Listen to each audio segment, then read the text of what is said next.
from South Africa to North Africa, and now we go to Greece. So start clapping with those hands, make a lot of noise for Socrates!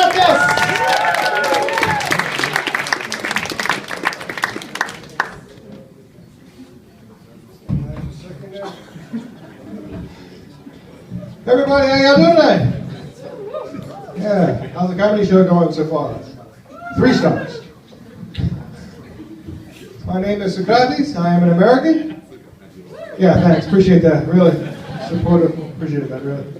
So my name is Socrates, or as the Dutch would say, Socrates, or as the English would say, Socrates, or as the Americans say, Socrates. So if you're wondering, I'm rocking this. This is the first time in about a month. I actually got the shirt all the way on. I've been rocking a toga for about a month. I had to learn a new word a little while ago. It's a Dutch word. It's aangereden. I'll use it in a sentence. Ik ben aangereden door een scooterklootzak. You guys speak good in Dutch. Which basically means I was ran into by a fucking asshole on a scooter. And so there's certain words that I think are important. Klootzak being one of them. But fietspad. If you're an expat or you don't know this word, fietspad's an important word. I thought people knew it. Not enough people know it. It means bike path. Yeah, it's not feet. It's not for your feet. It's actually for the bike. And so you can imagine my surprise as I was riding on the fietspad and I saw the car drive on the fietspad. And then the scooter drove on the fietspad. And I came around a blind corner, you know. So my first thought when I saw the car, I was like, well, this guy's an asshole. And then I came around the corner and I saw the scooter right here. And my first thought, well, what I thought didn't matter because what I said was, ah! You know. Then there was an impressive smashing noise. It was an impressive one too. You know what I mean? You're thinking back, that was a hell of a bang. You know, and I was in it. Then I became an airplane. That was fun. I flew for a little while, not long. The flying was cool. The crash landing, not as good. Landed on my shoulder, smashed my bone into my bone. And so yeah, I got to go by an ambulance. And you know, they talk about the doctors in the Netherlands, if you have cancer, they still give you paracetamol. I wish. They saw me, they were like, you want fentanyl? Now I'm an American, so I actually said no, you know, because I don't want a heroin addiction yet. I'm kind of holding that for later in life. And then my arm said, you should take the fentanyl. And I did. It didn't actually help, which was even more annoying to have an addictive drug that didn't actually help. Got to the hospital, like, you want morphine? I was like, sure. You want more morphine? I was like, okay. They gave me Oxycontin 3 times, you know. Yeah, paracetamol my ass, you know. And for the most part, this little sling's all they gave me. I have faint hips, no cast, because the Dutch are cheap. They called this conservative treatment because the Dutch are cheap. Yeah. It really wasn't my first choice, but you know the surgery didn't sound good either. But so there's a lot of words in Dutch that are confusing, and like I said, some you don't want to learn, some you're forced on you. Anybody going out with a Dutch person here? An expat who's going out with a Dutch person? Anybody? Anybody going out with anybody? Bunch of masturbators. Woohoo! High five. Well, if you hang out with a Dutch person enough, if you go out with one, the most confusing Dutch word that will really confuse you at first until eventually you have to corner them, try to find out what's going on, and it's a word that applies to my situation. That word is yeah. I hear myself say that in the trains. It's a confusing word when you're in a relationship. There's worse times and better times to hear it. It's a word that you don't really want to hear, like after sex. That was all right, huh?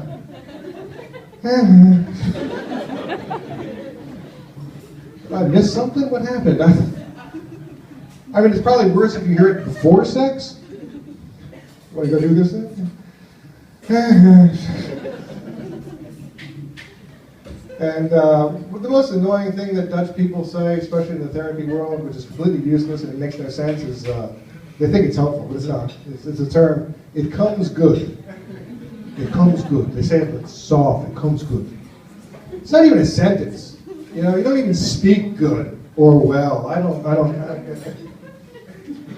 Say somebody's heard this, come good, it comes good. Yeah, fuck you. Give me an Oxycontin. So we had French people over here. You already got what's in France? Anybody again? If you're going out with people, I think like the word for my favorite little thing in American or English, it's like sugar pie, cinnamon bun, sweetie pie. It's a fattening word. It causes you heart attacks. And if you love something, kill it. It's an American thing. But in France, what's your favorite word for your little sweetie honey pie?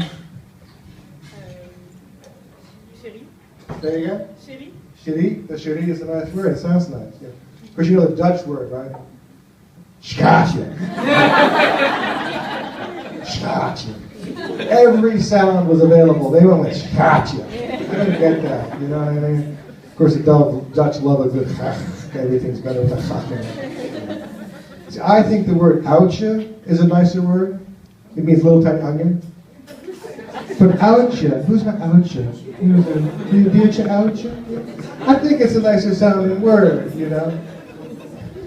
And it's not actually easy to say. Ow it's hard. The U-I, ow. It's like the room in the back. If you have a garden, it's town. You say town, and they're like, no, town. Like town, that's what I said, town. But if you try, this is the thing about Dutch, if you're horrible pronunciation, they will speak English to you.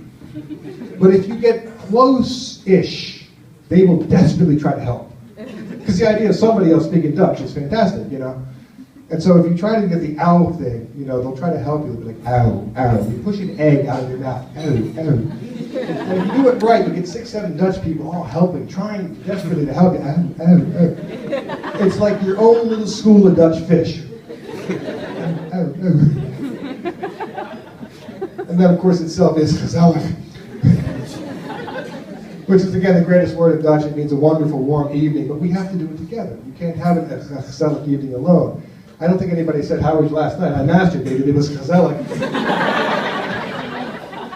You need an audience. It's a Louis C.K. kind of a thing. But, so I found that life is a struggle.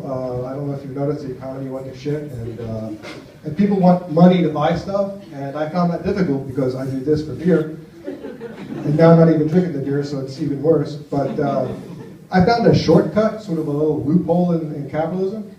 It's called stealing stuff. See, that got some fancy, somebody else knew about this. You should have told me earlier. I had to figure this out on my own.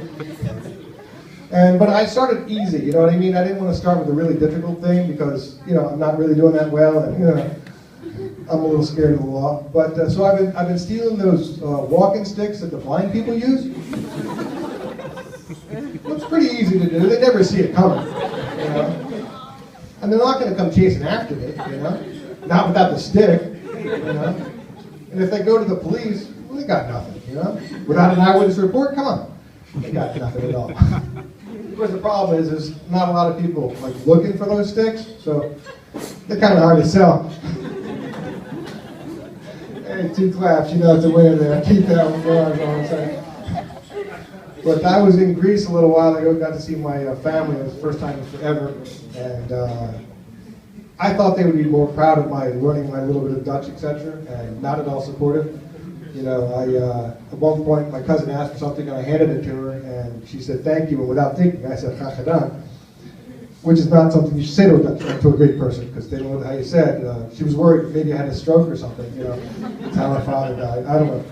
She said, what did you say? I said, it was Dutch for, you know, pleased to do it. She said, what was it? I said, graag gedaan. And then by then, I had a whole bunch of my family were there, and they all were listening. They all mocked me. You know,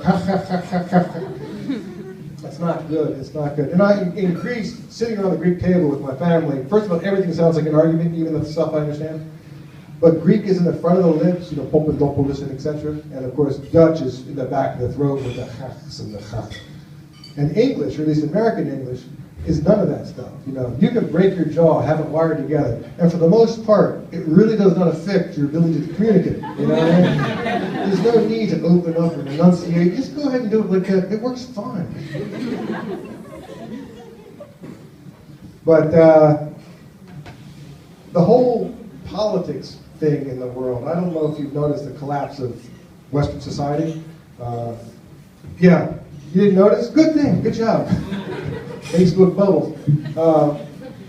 Well, people are hoping that the world will be fixed from the politics, and that's probably a mistake. But I think people have way too much expectation from the politics of the world. And what it comes down to is, if you understand the origins of some of these words, politics is, of course, a Greek word. It comes from poly, which means many, and ticks,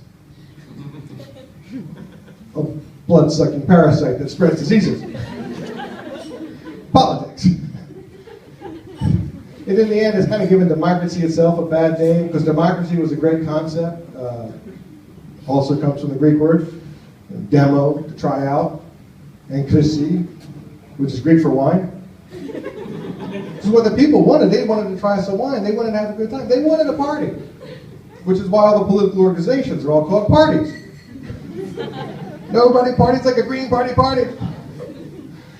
There's never ever been support for the Green Party, which is unfortunate because the climate change is coming. And I'm 56, so you guys should support the Green Party more. My name is Socrates. Good luck with the future. See you guys soon.